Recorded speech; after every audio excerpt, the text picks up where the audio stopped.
So, Spoorthy, I think you need to move your camera a bit down though.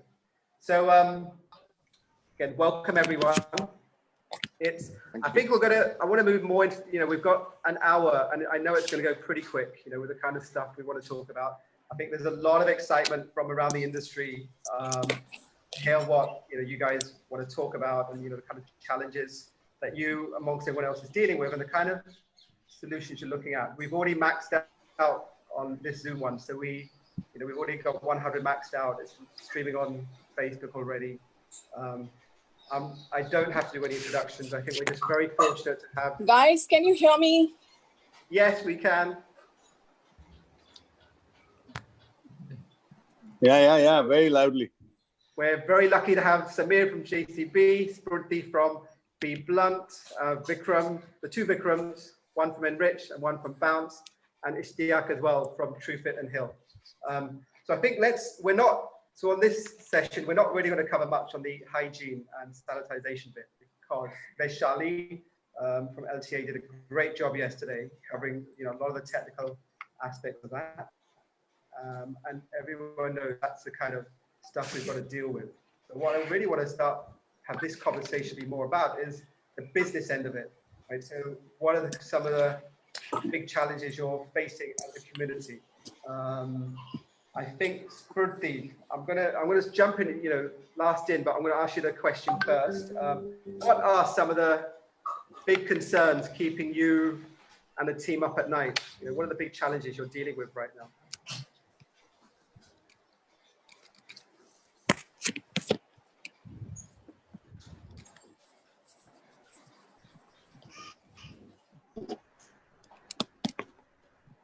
Cool. So we can see you, Spoorthy.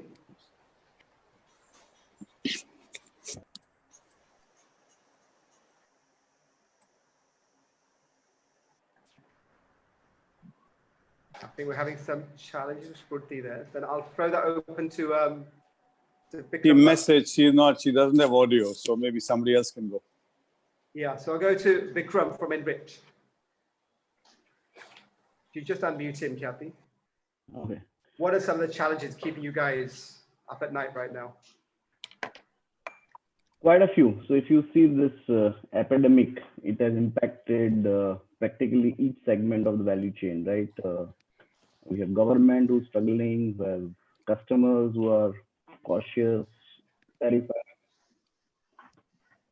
Yeah. We have businesses, employers, kind of clueless what happen, and we people business definitely are team members who are equally concerned. What keeps me awake or a bit concerned is the unpredictability of the situation, right? When it started sometime in early March, we thought, okay, fine, there is something coming up. Maybe we'll get there in a couple of weeks' time. But then as we progress, looks like solution is definitely there. And that's something we need to plan well. As you know, this epidemic is impacting every possible business in retail sector. But we fall into the top of the ladder along with airline, hospitality, and a couple of others, where we need to be extra cautious. Maybe we'll be the last leg of unlocking phase. So we need to think every possible measure to ensure that how do we regain the trust, not only of our customers, but also of our people, because the risk is at both ends. And how are you, I mean, you've got a big team, so you've got like nearly 2,500 staff. How are you keeping them engaged, motivated? Because given from the beauty industry, everyone's used to working 6-day weeks and being amongst people the whole time. And this is the opposite of what being in the beauty community is about. So how are you keeping so many people engaged and motivated? Yeah, so few things I think are working very well is from I think 10th March only we started doing the daily update. We release about 90 seconds or a 2 minutes video updating our team on what's going on. This is not about what is COVID and what is count and how is it coming up. This is something more what have we done today as a team, as an organization. I think that's keeping everyone engaged. They know what's happening, and I think except business, every possible thing is working as usual. Because if I talk about academy team, they're busy revamping the SOPs, adding as many extra measures and procedures to make it more safety. They are training our people. We have made, probably we are the power user of Zoom today, wherein almost 400-500 hairdressers, they log in 1 hour every day and keep learning some or the other thing, be it technical training, be it some motivation, even fun activities. Are people connect up with a lot of fun activities. They are playing games. They are doing quite a few things. So some or the other way, each team member is talking to each other. We conducted one quick Planet Edit survey in the beginning of the situation to ensure that everybody is safe, because by third week of March, people were still in transit, right? A lot of people were like not at coming from their hometown. They were in this city and kind of getting back to their hometowns. We were a bit worried that where are people. So we conducted one survey, and almost 93-94% people could reach out. We could reach out to them. We could understand their situation. Some people needed some help, some small aid, like somebody wanted some medicine, somebody wanted some stuff around, and then the people who are nearest will try and reaching out to them. One more point, April to March is our performance assessment exercise, and we were a bit shattered, or probably we were like not clear how to deal with the situation. But then we thought through, we realized that the performance appraisal exercise is for the past year which has gone by, and in that year only 50 impacted the entire thing, right? So we decided to go ahead with the performance assessment feedback process. Last 10 days, each and every team member has been reached out.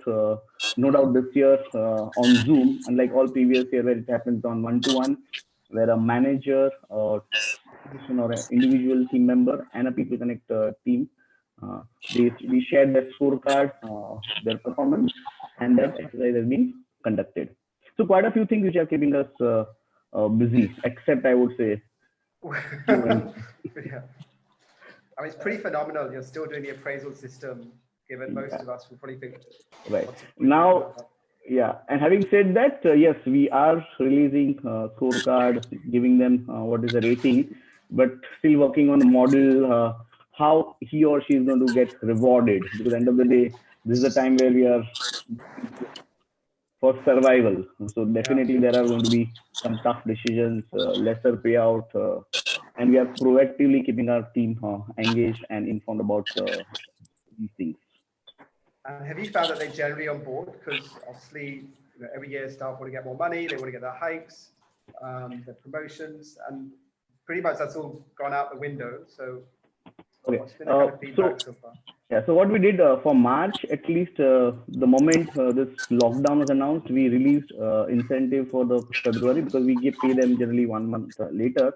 Yeah. So that was fun relief to them in terms of money. We paid even March salary ahead of time. We paid full amount, irrespective of their absence, or they did not be able to work, or location was shut down. So I think that reinstated the faith in the team. Even for April, we have announced that their March commission, incentives, and salaries will be released on time. The only difference would be the payout would be lesser. Mm-hmm. Very good. So I think keeping them informed proactively and engage with them with the facts and figures is something working really well in our case. Brilliant. Cool. Ishtayak, I'll come to you actually, because you run a very different kind of outfit at Truefitt. What are kind of headaches you're having to deal with, headaches you're kind of dealing with at the moment? Like this to happen, none of us were prepared. So when this epidemic came, we were keeping a close watch on what's happening in China. And if you look at it, we are 2 months behind them as the curve goes. So there are a lot of things. If you look at China, you can collect from there, so how the market will react. So according to us, there are going to be 3 phases. There is one now where we are in a lockdown.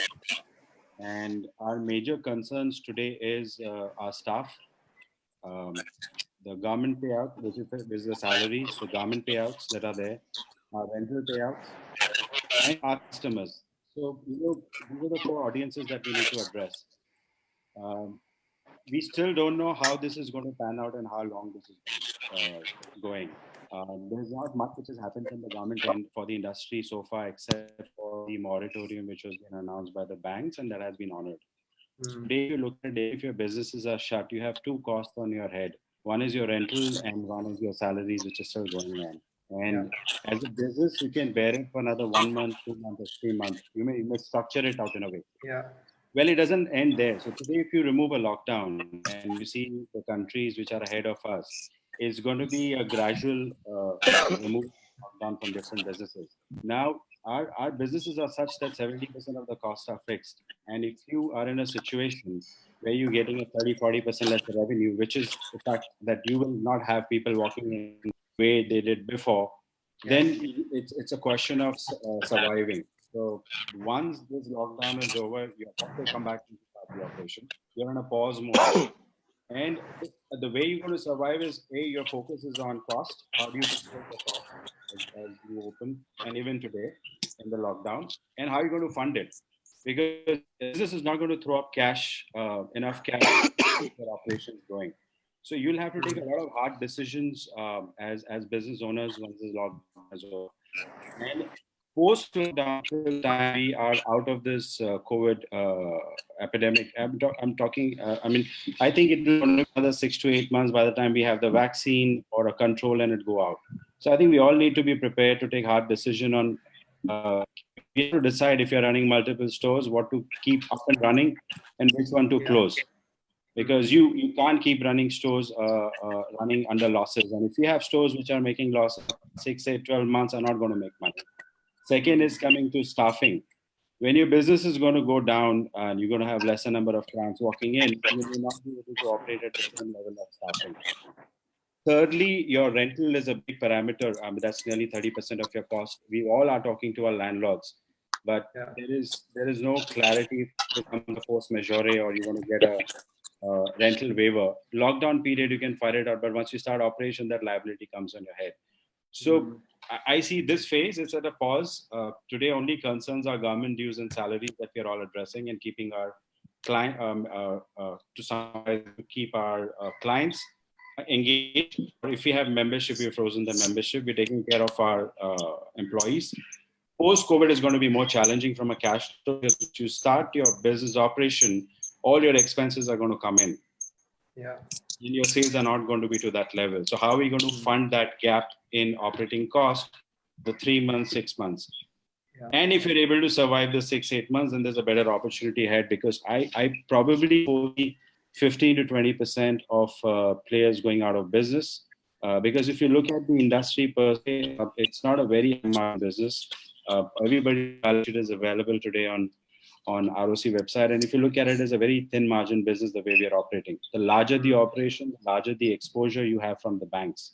Yeah. So it's all about what kind of funding you have lined up, how are you cutting cost, how are you be able to retain your existing customers. Acquiring new customers will be a challenge.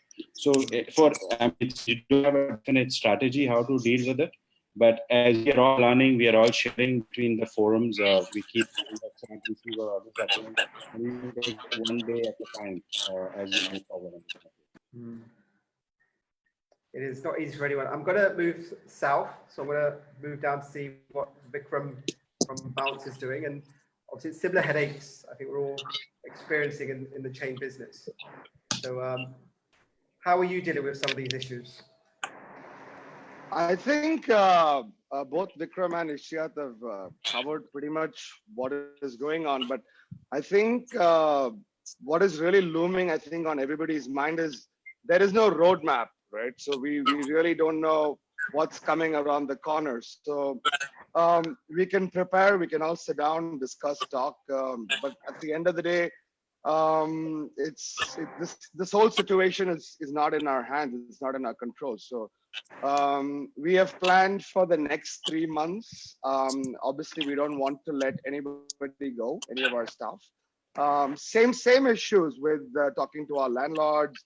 Now that maybe there is an opportunity to open up in sorry, in the horizon, which I think again we are waiting for the guidelines, or if all salons can get together and understand what would be the safe practices, because there are two major issues that we're going to be facing. One is to maximize the containment of this epidemic, and number two is how are we going to survive as a business, because as I think Vikram put it, we fall under the least essential services of essential services.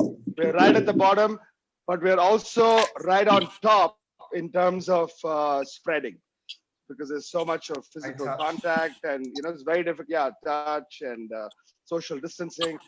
So we've all started discussing within the teams as to how can we do things more differently. So it's basically reinventing your entire business format, the way we do business.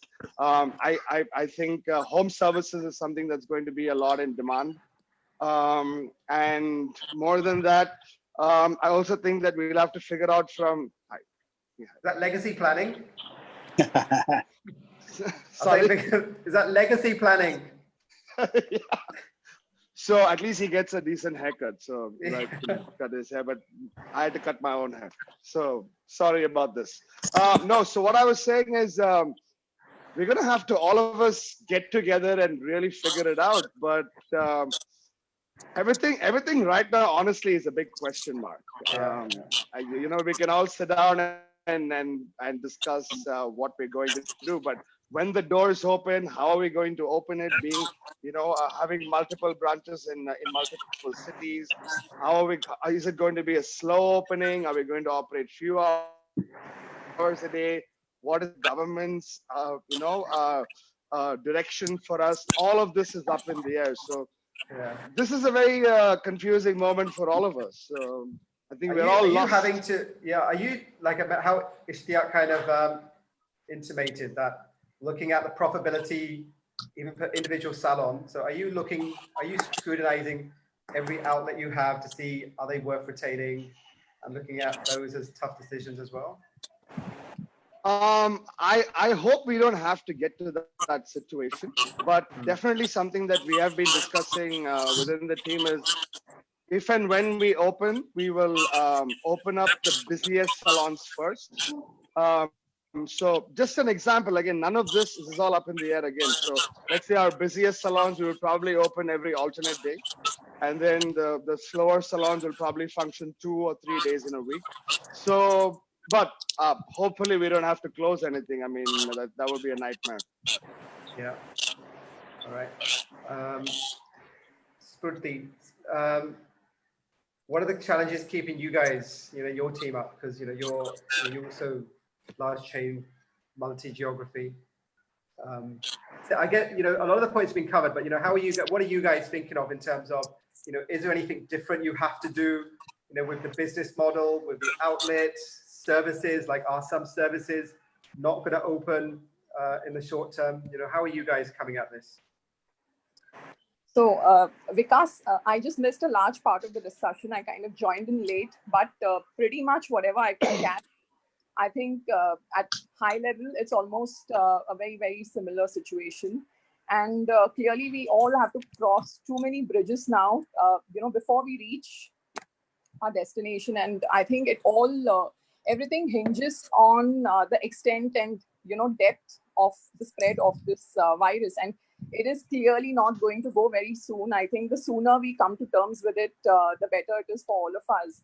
And, at the cost of sounding pessimistic, I would say that, at some point, even when we feel that we are under control of the situation, there could be a resurgence of cases. So I think for now, we are all learning and evolving and finding new and creative solutions to the problems.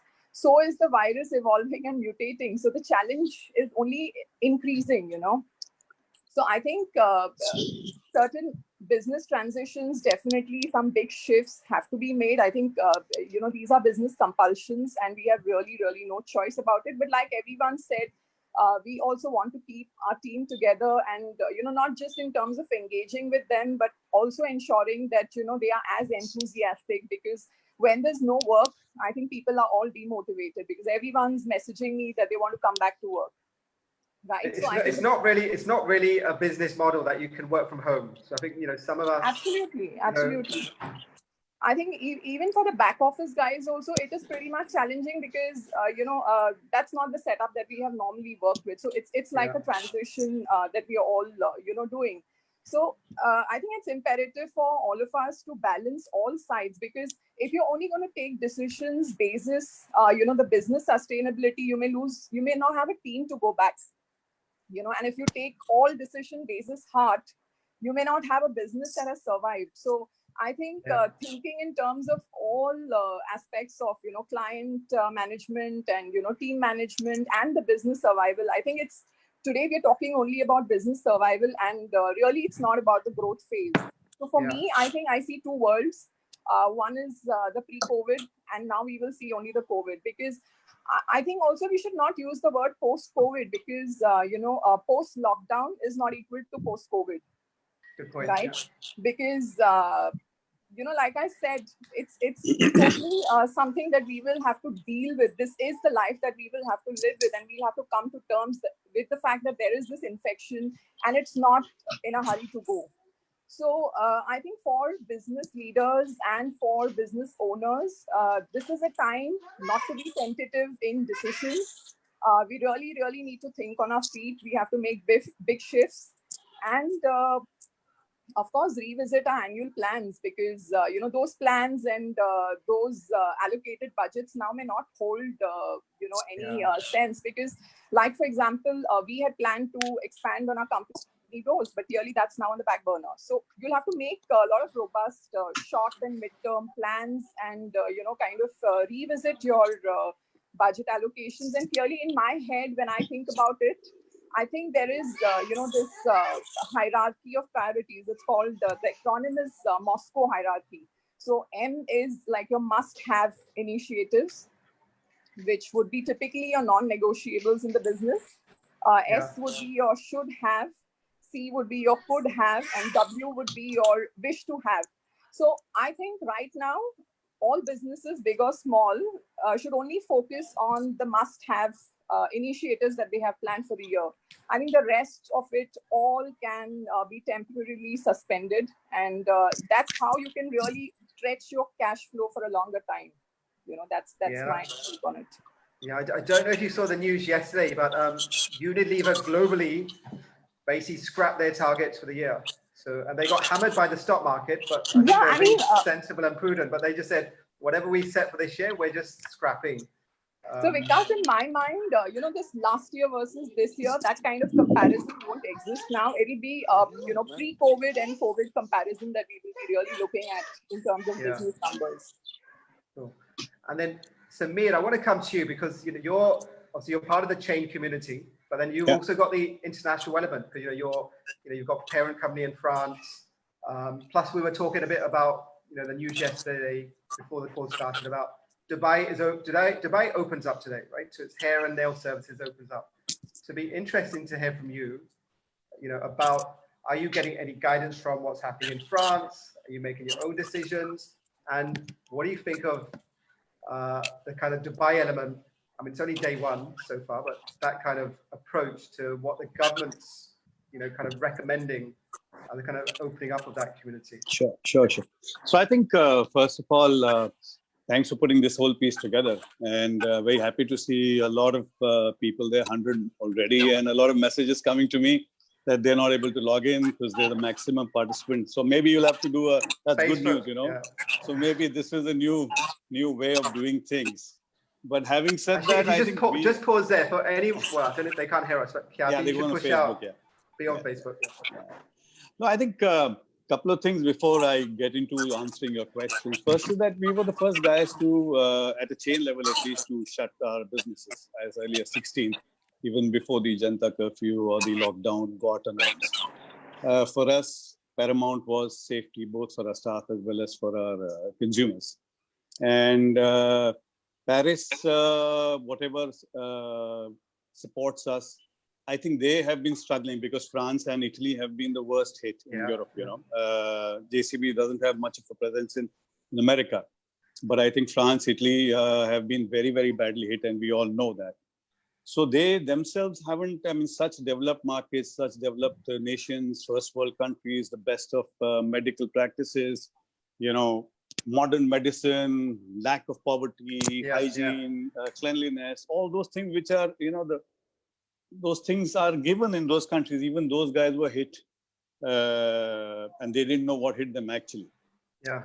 So as I know, the latest being that it's completely shut, and France is already ahead. France is not opening before the 15th. So there's obviously no way that we can rely on international best practices in this kind of a, you might get something like a global handbook, which I'm sure we'll get, but the peculiarities to India, to Bombay, to Bangalore are very, very different. And I think I'll be daft if I were to just follow those kind of practices. We might get inspired from that, but I think we'll have to create our own best practices, which are applicable to India and specifically to our beauty industry in the metros, mini metros, smaller towns, whatever. To me, I think what I'm being sleepless, giving me sleepless nights is suddenly what I used to think that I know 15 years of this industry. Suddenly, I don't know what lies ahead tomorrow, you know? Yeah, because there's no insights. Yesterday is useless. I have no knowledge about what's going to happen tomorrow. I think we all are going to learn in real time as to what the consumer behavior is going to be all about. It is going to go to a dramatic change for sure. And like all of us have said, I think this is the best time to deep dive and introspect and look into our businesses. And I'm sure everybody has done their planning and the so-called jargon of runway, shunways, everything is made out. But I think here is a big opportunity to really, because our industry is an industry which works 7 days and almost from 8 o'clock in the morning till 10 o'clock at night. So that gives you very less time to deep dive, strategize. We're continuously in the firefighting mode, at least. I can say that for a few people in this panel who I know, but you know, so this lockdown could have given us some time to deep down reflect and understand where are we, what can we do better, both at the consumer level, what can we do better at the employee level, what can we do better as business owners or CEOs, you know, and how can we make this industry, like Ishtayak said, it works on a very wafer thin margin. I don't think there is fat amount of cash which lies, and even if there is cash, it's reinvested into the business by expansion and stuff and like that. Answering your second part of the question, I think Dubai, and having run businesses in Dubai, I used to run Kaya there. Some ways it is blessed because Dubai health authorities, which is the UAE health authorities, are very, very strict. I know the Herculean effort it used to take. Even a barber coming into Dubai, even though we were not employing barbers, we were employing beauticians, we were employing nurses. They had to necessarily go through a licensing with the Dubai municipality, you know, and the licenses would have to be renewed every year. Sorry. Yeah. Those things are just like that. I'm sure you know the same thing happens in the UK too, where you have licenses, or Europe has licenses before you can get to start cutting hair. Yeah. So I think they will be able to control some element of it. I think the governmental bodies, whether it's the police, whether it's the civil defense, as they call it, hospitals, healthcare is a very, very large sector there. Plus, the bigger thing is that the population is manageable. You know, we are impossible for any government, even though Prime Minister Modi and as well as the Maharashtra government have been working overtime. But honestly, the size of our states, the size of our nation, and the size of our cities is so difficult to manage. You know? We guys lack a little discipline. But I think your question on what Dubai is going to teach us, where they've opened up salons, right? They've opened up salons to do hair and nail services. And nails. And only, I think, 30% occupancy. So that will happen. People will wait and watch, no matter, it's not going to rush in. when they know that Yeah. with so much amount of authority, so much amount of safety by Dubai health authorities and the government, still it is 30% demand. So, you know, you don't know what lies ahead here also. We will also have to wait and create our own model. And I think we've been working together in the past forums, trying to see as to what the consumer shift is going to be all about. You know, I don't think, so things like all of us have covered that, you know, what kind of, should we open at 50% capacity? Should we open thrice a week, like how Vikram was saying in Bangalore? Or should we not open some of the stores? What kind of services will you offer? Will you take services only by appointment? Will you do a color treatment, not do a color treatment? Definitely some of the things which have to be ruled out will be long-term service. What do you think? Do you think, are you going to open up full lock, stock and barrel, like all the salons, all the services? Like Vikram is already from Bounce saying, look, they are not going to open up all the salons. They're not going to have full service. So what's your kind of gut feeling? No, I think it'll be unsafe and it'll not be correct if we open up for all kinds of services. We will have to first go in by appointments. What we have been thinking is to try and just give the basic services just now and let the customer finish his basic need and then come back and rebook and try and give those basic services in round one. I'm sure hair color can wait. It's waited 45 days. Perhaps it will wait for another 55 days. I'm sure another 15, 20 days won't really go bad. You're not judged by your appearance, thankfully, in India. You know, that's the good part of it. So I'm sure that can be managed, but I think we should not be opening it up for every services. Certain services, like I think there was a question which I saw on massage services. I think these are long, high touch services, you know, with 60 minutes, you're actually continuously touching the human body and the entire body of the client. So I don't know whether those services should be allowed in phase one. I'm nobody to say, but we all as a body have to discuss this and see and then understand what really was ahead. So times are different. Can I sorry. Yeah, sure. So I just wanted to add a couple of points. Markets like Dubai, when they're opening up, or China, they're opening up, it becomes a good reference point for us when we get there, right? So if something going to work good there, can be an inspiration, can be a reference point for us to start. Second thing, we all need to be mindful that this is one thing where we are not only kind of facing the epidemic, but we are also facing the fear, right? And I think we all need to work to get that fear out along with the solution of the situation, correct? So a healthy person giving a service to a healthy person is still okay, right? It's not going to affect. But yeah, we need to constantly work on the communication with our team members, with our customer to get them out of this monster. Cool. Let me just check in because Vikram, I know we were chatting yesterday. You said you're constantly doing surveys with your customers as well. So I don't know how many of you are continually engaging with your customers, you know, and surveying them. But if you are, like, what kind of response are you getting? Are they like, look, we're desperate to get back, or they're, you know, they're being cautious? Yeah. Are they giving you feedback on what kind of services they're looking at? Okay. So we did reach out to quite a few people, and almost 5,500 people have responded by now. And to our surprise, one of the questions is that when do you plan to visit the salon? Immediately, within 2 weeks, maybe later, or not now. And I would say 73% people actually picked up first two options. It was not compulsory. Only 23% people said, I'm not sure whether I'll visit salon or not. So while you're thinking, the situation can be quite tight or not so thing, but customers isn't thinking something different. And then did you ask them about what kind of services they'd look to engage in?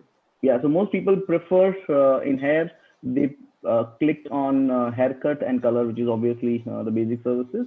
And on skin, they are wanting to go for waxing and threading is the most thing they want to do. For how do we do threading though?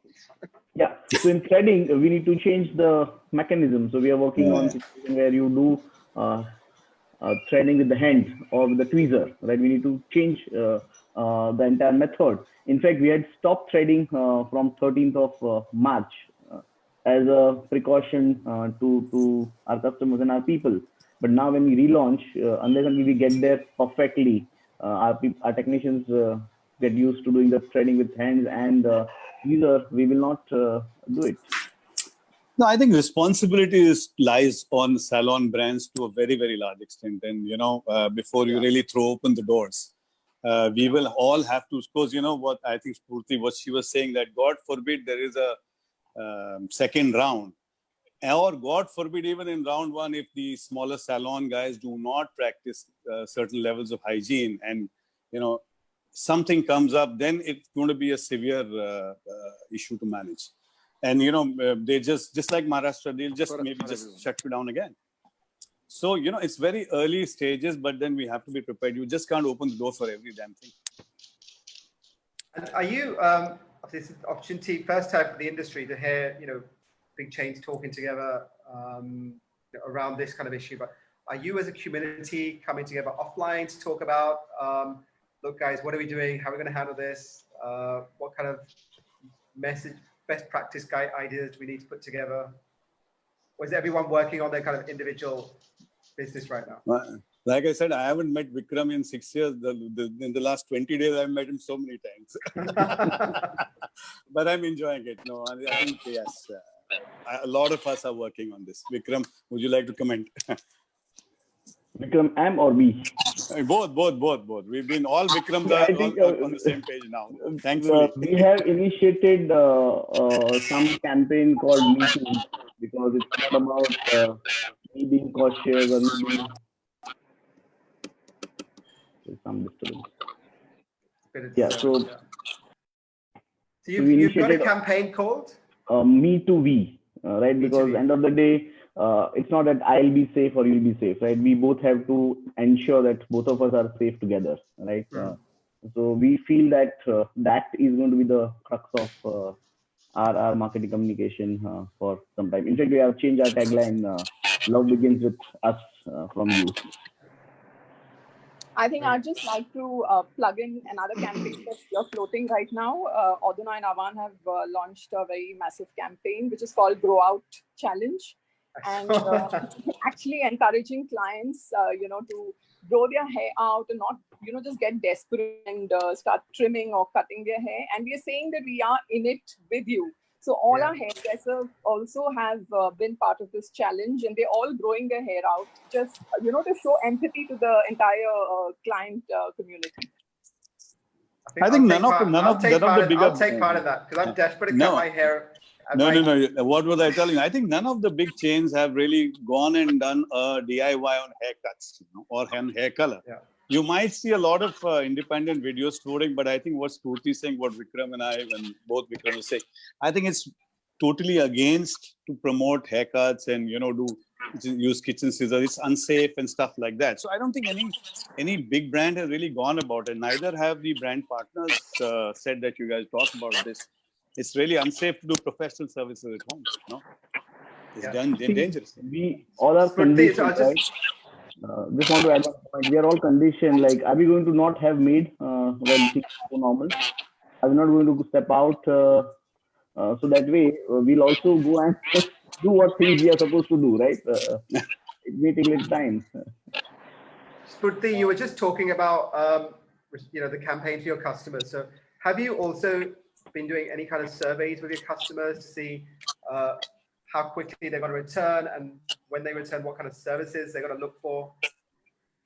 See, the responses are really underway, because we've not really floated it right now. It's just kind of reactioning that.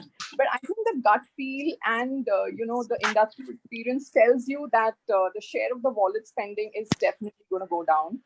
It's not like when people are going to come in, they're going to, do elaborate jobs. I think they'll just do the basics, so that also they're not, they're limiting their time in the salon. I don't think they're going to take like a 4-hour service like they used to take in the past. So I think it's very fair to assume that business is going to shrink, and the discretionary spend is, going to go down. So I think we have to make our plans around it, saying that if the footfalls fall by 50%, how do you then control your overheads? Because if your overheads are going to continue at the same pace, then I think surviving is going to be really, really challenging. So I think it's all about now not talking about big marketing campaigns and spends.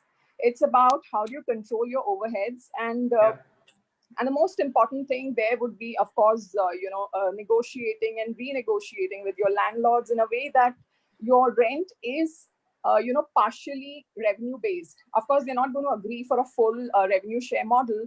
So you will have part fixed and part revenue sharing. Similarly, I think you will have to have an honest conversation with your team members also, who I think will totally understand the situation that the business owners are in. So having an honest conversation, revisiting the compensation structure, and I guess making it a little lower on the fixed cost and a higher on the variable will also ensure that sales is coming through. Thirdly, I feel you should totally avoid keeping your cash on the shelf, because inventory rationalization is going to be the key. Now, especially for a brand like ours, which is multi-branded, I think rationalizing will make a lot more sense than kind of stocking the length and breadth of all brands. So I think, like a razor sharp focus on all these things, is what is going to allow you to, survive the storm, and, you can stay afloat. Cool. I'm going to come back to that in terms of your relationship with the brands, but I'd like to get Ishtayak in as well, because he's obviously got a very different model. So he's not full service like a salon, but be interested to know, what are you doing in terms, what are your customers saying, and how are you responding to that, Ishtayak? There are a lot of these chat comments which are coming, and I'd like to address. I know there's lots. Quite a few of them have raised a question on whether these people going to keep their jobs, or they're going to be layoffs, and what is going to happen to the employees, number crunching stuff, or still some stuff. So I'd like to address this question. See, none of the operators today is laying off staff. We did a survey, which is a forum where we are all where everybody, the post came out with, nobody is laying off staff as of now. There's not a plan, but definitely there is no new hiring. I think you're a bit unclear. Yeah, your microphone. Can you hear me now? I think so. A bit better. Is it clear now? Yeah, that's better. What I was saying was, definitely none of the operators today that you see across the retail or other sectors are laying off staff. At least in the panel that is we see right now, there is no layoff of staff that is happening at the moment.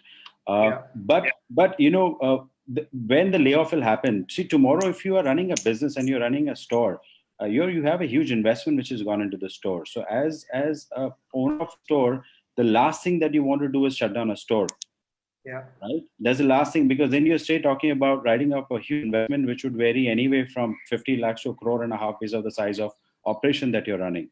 It's a last kind of a measure and that you would take. But yes, as I said, there are the four audiences that are important to us, and employees are the most important audience for us today.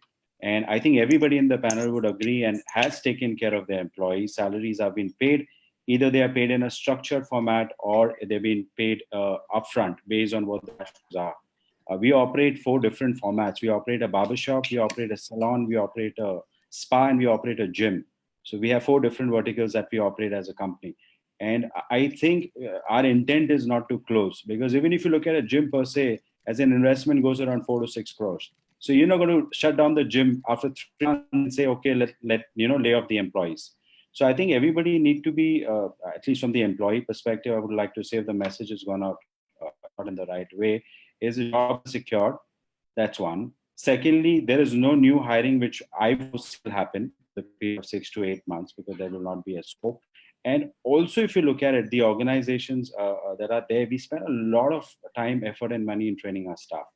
They have their own set of customers, and some of these staffs are with us for 5 or 6 years or more, based on the duration of the business that you're running. So you're not going to overnight come back and say, okay, I'm not doing the revenue, I'm going to let go of you. The most important factor here is, how are we going to make sure that we survive this phase, which may last 6 months or which may last 12 months? How do we fund our operations? How do we learn lean operations? How do we control costs?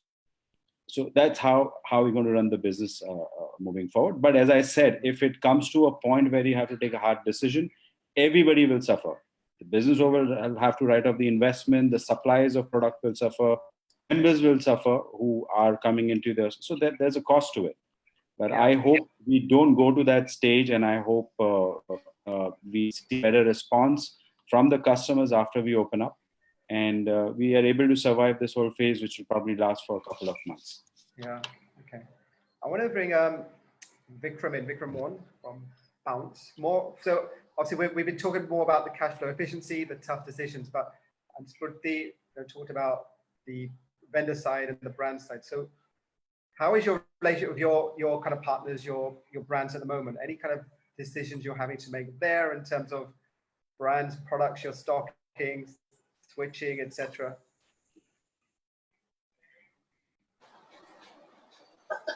No. Yeah. Mute. You're on mute. Vikram, you're on mute. Yeah, if you unmute him. 1 sec. Now you can speak. Yeah. All right. So what I was saying was we haven't gone that far in our thinking, because when the lockdown happened, we already had a sizable amount of inventory. So when we open, we have enough stock to operate. And I think the decision of, like what Spoorthy said, of becoming more focused, because we are a multi-branded salon chain. So we would probably have to look at what is really essential, because I mean, if you look at even services like facials, I don't think people are going to be getting them for quite some time to come. So our skincare business, I think, is going to take a beating. Our spa business is going to take a beating. I think what is really going to be in demand is haircuts, but of course the products required for haircuts are very minimal, and then of course the coloring services as well. So I think we will cross these bridges as we get there. But I have a question for the panel, which is, if I may. Yeah. I'm very interested to pick your guys' brains, because almost 70% of the cases in India after testing have been asymptomatic cases, which means you don't know if somebody is COVID positive. Keeping that in mind, that's going to be a huge challenge for us. How are we going to tackle that? And number two, how are we going to tackle the fact that this virus has this very gnarly ability to go after and attack people of a certain age who are like 65 and above? So are we going to put restrictions on the age limit of people entering the salon? Is my second question as well.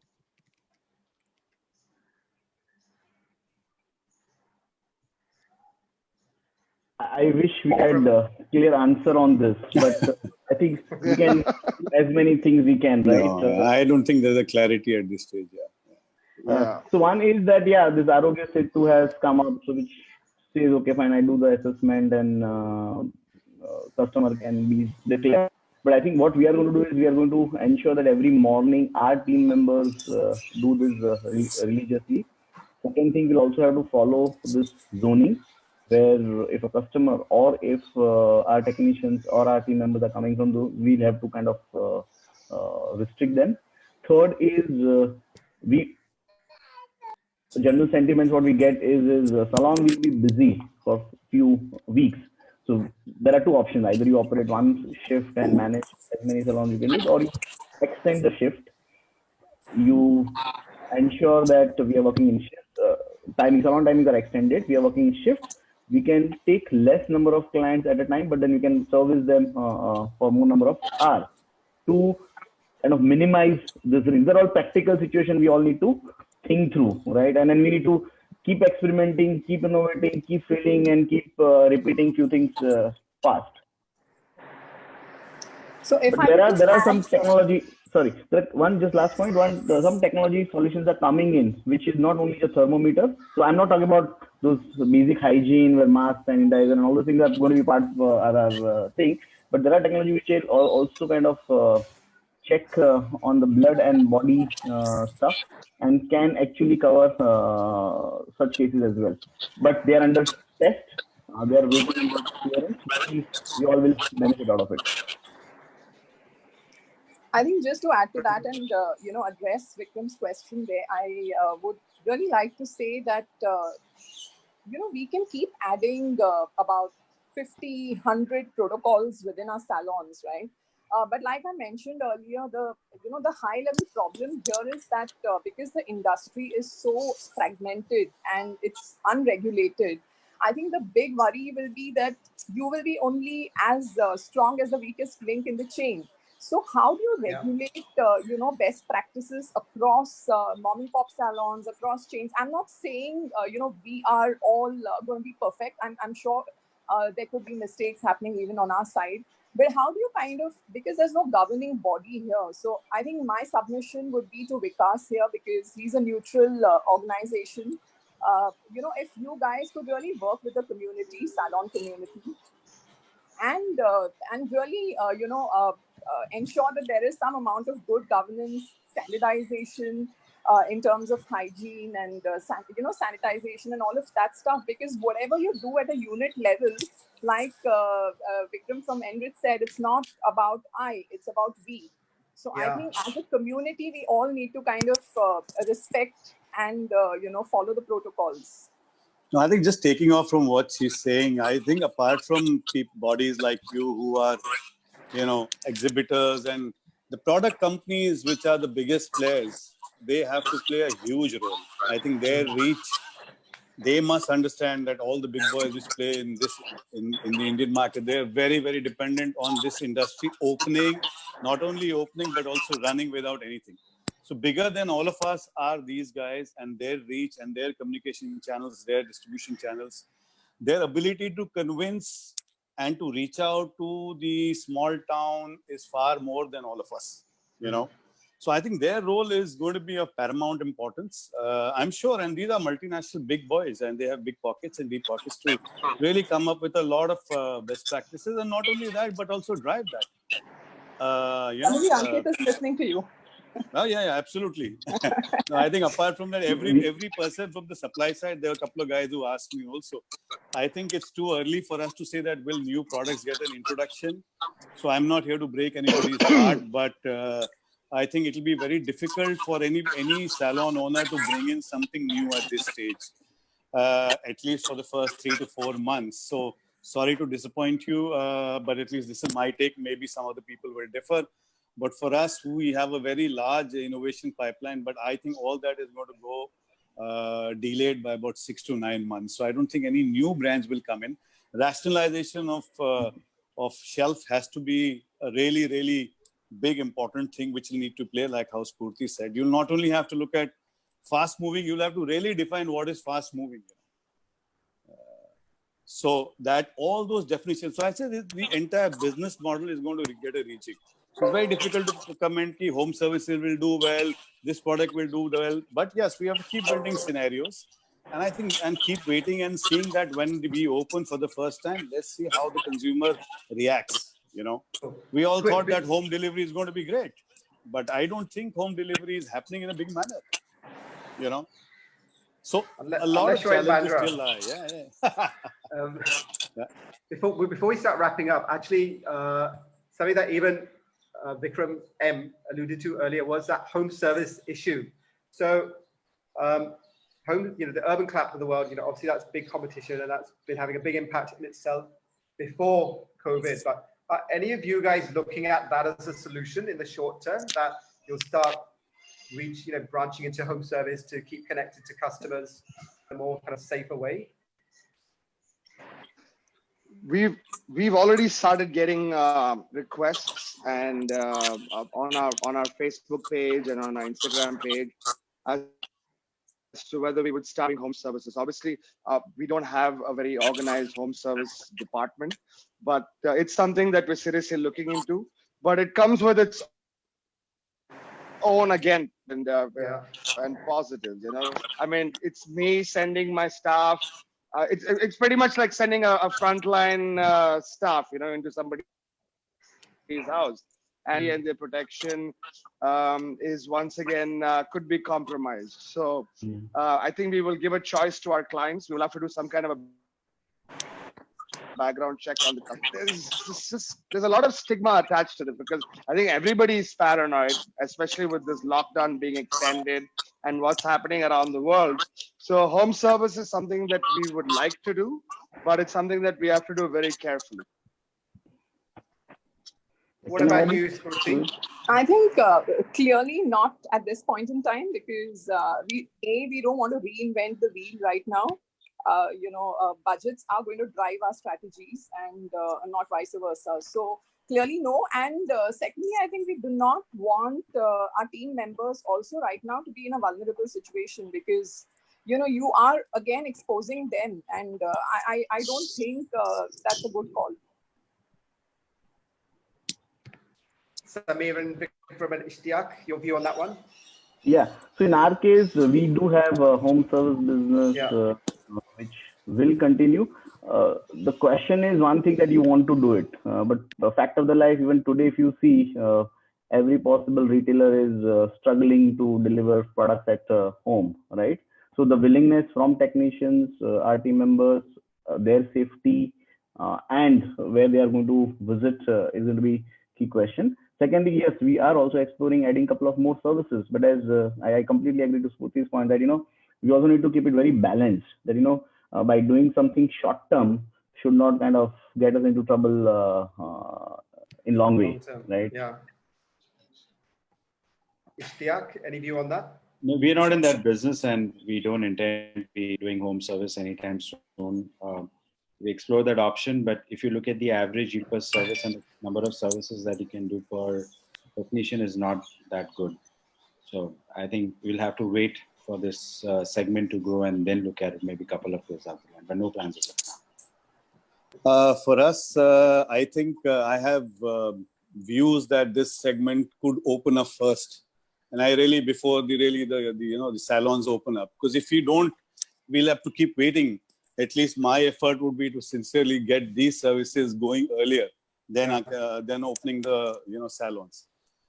Home services, yes, if we sanitize them well, if we ensure that the communication to the customer is on safety, that you are communicating, and you are not only communicating but also following best practices of using PPE, sanitizing the product, the way the customer, the beautician is reaching, trying to use his private transport versus the public transport. So a lot of planning will have to go in there. But maybe I see possibility of the home services opening up first. And we are prepared. I mean, we have a robust, not a robust strategy, but we have about a decent home services business.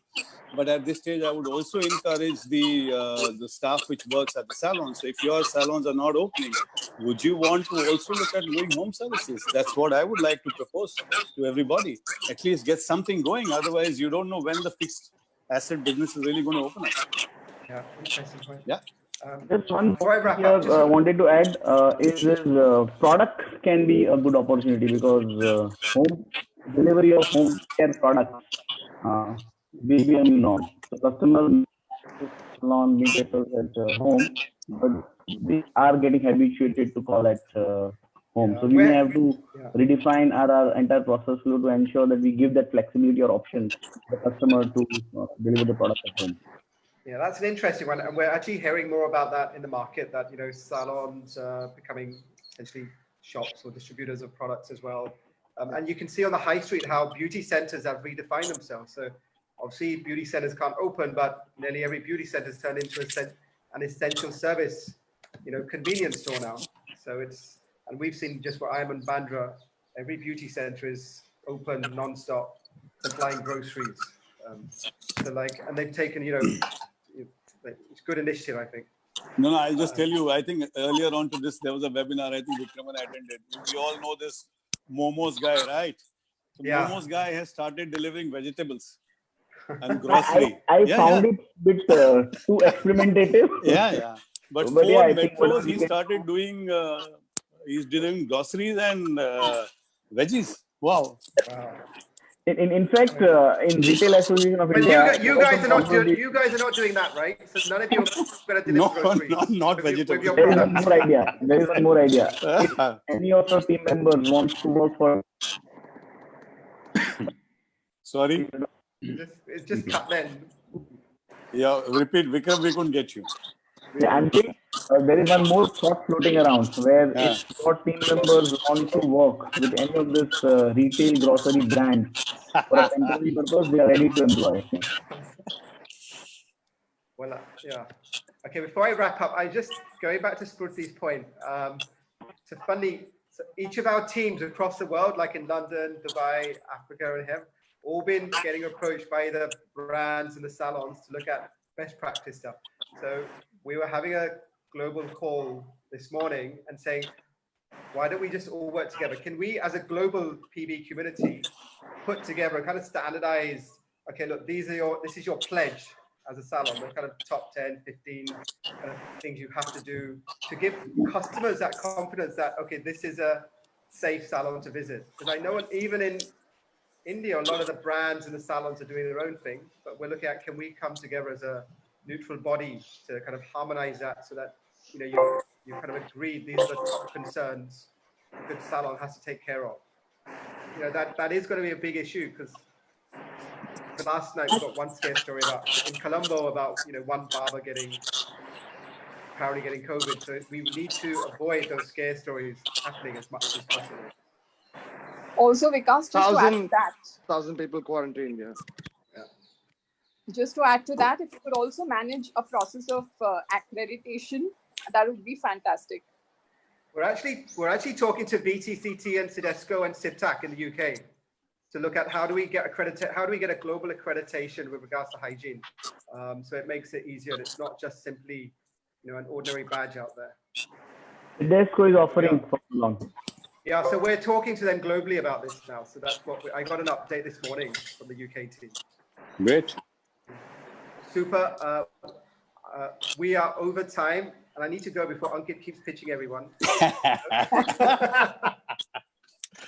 Oh God, this is the new normal, huh? I know.